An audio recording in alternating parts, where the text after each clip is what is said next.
What up 18? What up para mga solid subscribers? So ngayon manonood tayo nito SB19 press conference at Dunkin Campus Pop-In SM North Skydome. No? So ito, panoorin natin kasi syempre marami tayong mga pulot na naman dito kung anong mga updates regarding sa SB19. No? So ayoko nang patagalin pa to 18. Without further ado, let's all watch this. Shoutout kay Myla TV ha. Kanya itong video to. No? Lahat to, all credits to Myla TV. Excuse me.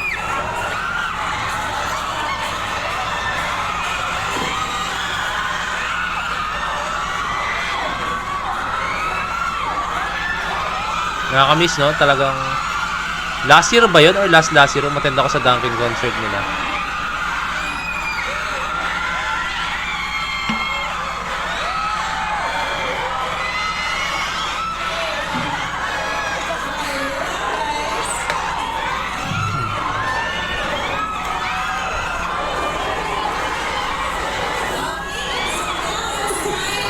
Kami, Josh.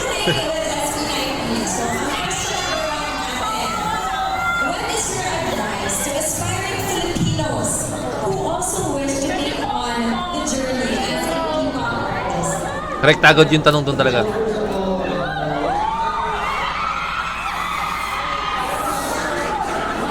$18.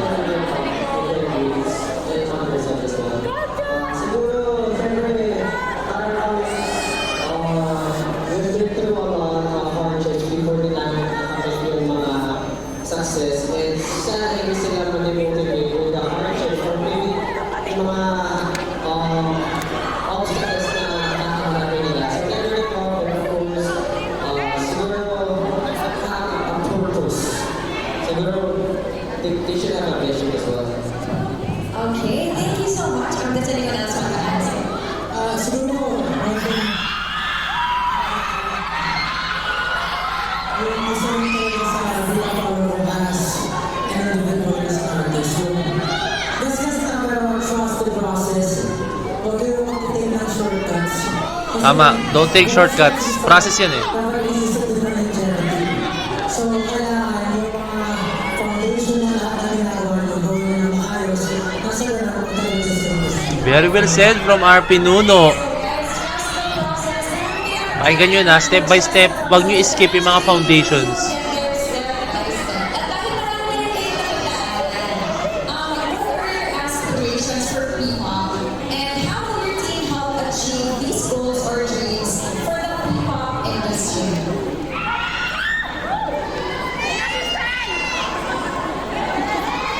Nagpalit sila upuan.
Yan no, yan na maganda. Kasi sobrang dami talagang pop groups ngayon na nagsusulputan.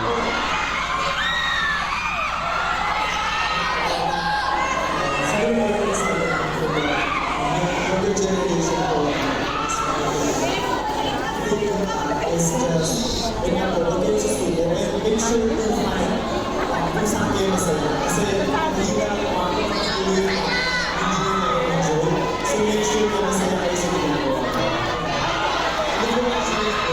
Kung narinig yung sinabi ni Ja, tama yun. Kailangan, pinakamahalaga pa rin is, masaya kayo sa ginagawa nyo. Kasi once na ginagawa mo lang yan para sa fame, walang mangyayari sa inyo, maniwala kayo sa akin, walang mangyayari sa inyo. Pero once na masaya kayo sa ginagawa nyo, tulad ko, passion ko itong pag-video, as in passion ko manood ng videos, passion ko mag-edit, passion ko mag-YouTube, sa social media. Masaya ako sa ginagawa ko, as in masaya ako sa ginagawa ko. Ako, actually, hindi ko naman hangad talaga to the point na sumikat talaga as in. Hangad ko lang talaga is yung ma-share ko lang sa inyo reactions ko. Like ito, na nanonood ako ng mga videos nila. Ayoko siyang panoorin na ako lang. Gusto ko nanonood ako nakasama kayo na like. Kasi syempre, alam mo yun, parang ayoko, naging kayo nakahiligan ko na rin talaga eh. Talagang mag-vlog, mag-video, magpapansin. No, parang ganyan yung term, no, magpapansin. Pero ayun, wala lang. Masaya ako sa ginagawa ko. Kaya ayun, as long as masaya naman ako, tutuloy-tuloy ako. Tayo nyo naman, no, halos araw-araw. Hindi halos. Araw-araw talaga ako. Tapos 2 to 3 videos, minsan 4 videos pa nga ako per day yun pag nagre-release talaga as in. So, masaya ako sa ginagawa even though na nakakapagod siya. Pero, alam mo yun yung feeling na, ay, hindi ako pwedeng hindi mag-release kasi, syempre, may mga nanonood din ng videos ko at saka hindi pwede ako hindi mag-release. Parang kulang ako, parang hindi kulang yung araw ko pag hindi ako nag-release ng video, no? And, ayun, masaya ako sa ginagawa. Ang sarap kaya mag-edit. Ang sarap din na, alam mo yun, yung may nakaka-appreciate din ng work mo, no? So, yun, tuloy lang. Tama yung sinabi ni Ja. Nakaka-relate ako.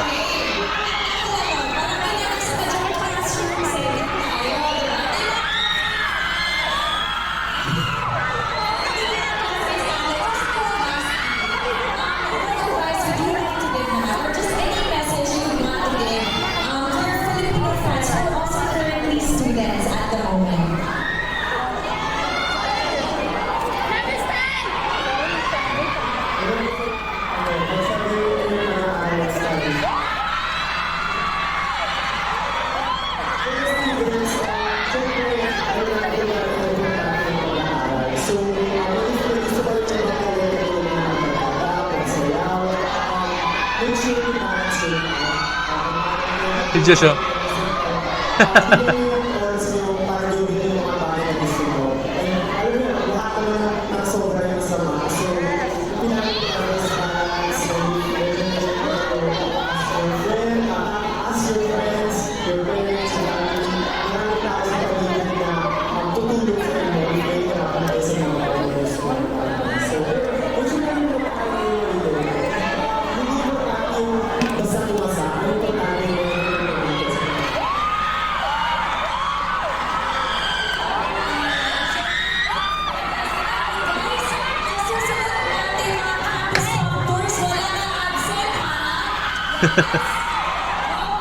Grabe, 18 sumigo. Oh.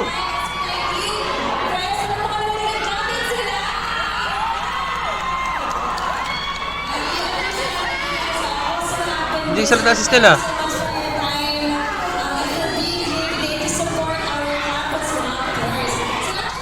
Hindi salita si Stella. Ay, hindi, mama pala.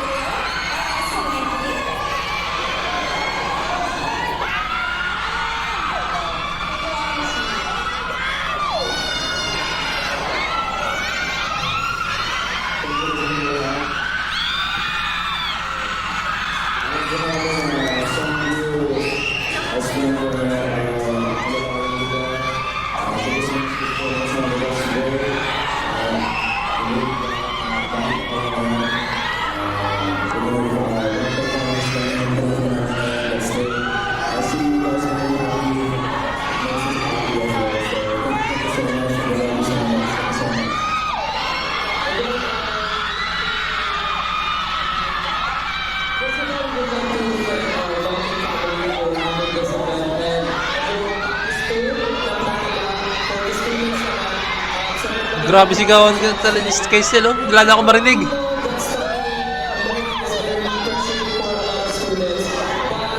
Comment down below kung gusto niyo ibalik yung buhok ni Stel na brush up. Mas gusto ko yun.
Yara and Versus. Shoutout Yara.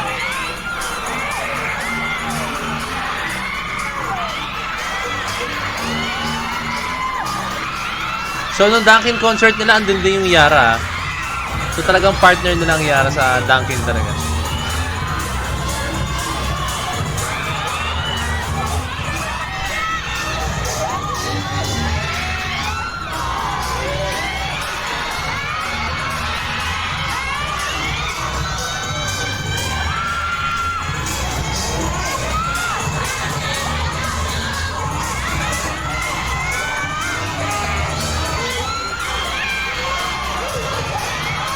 Grabe sigaw ng mga tao.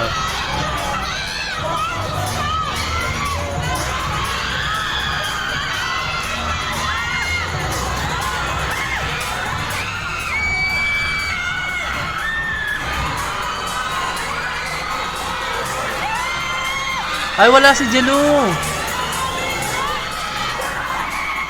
Wala si Jelu. Why?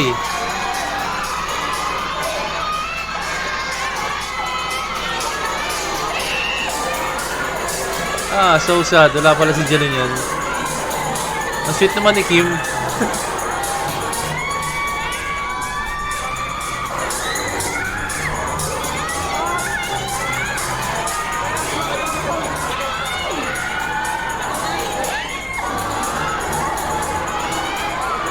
Yan, gentleman ng ating mahalimo.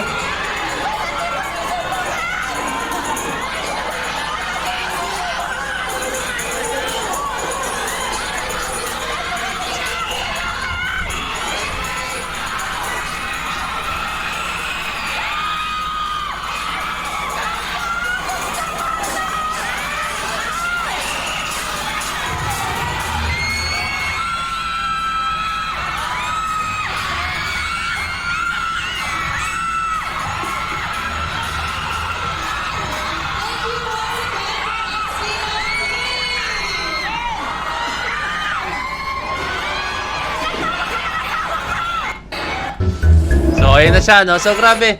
Nakakatuwa yung ganito talaga yung Dunkin concert, no? Pero bakit wala si Jelu? Nangyari si Jelu, mag-explain kayo. Joke, no? Joke lang, no? So, ayun, no?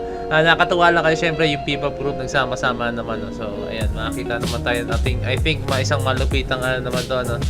Collaboration, no? Ayun, ako nga, para sa akin, gusto ko magkaroon ng isang kanta. Alam mo, kasi di ba usually pag Christmas, meron yung mga lahat ng artists, like sa ABS-CBN, yung parang Christmas ID song ba tawag doon? Tapos sa GMA, may mga ganun sila.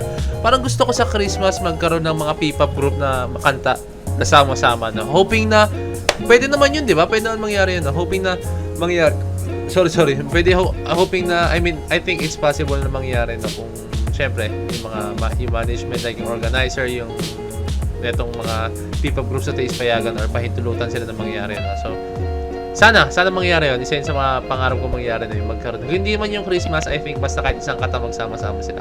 So, ayun. Kung may request pa, kalang comment down below. Miss nyo sa Facebook page ng Point of Peso. This is Point of Peso signing out. Peace! Let's G!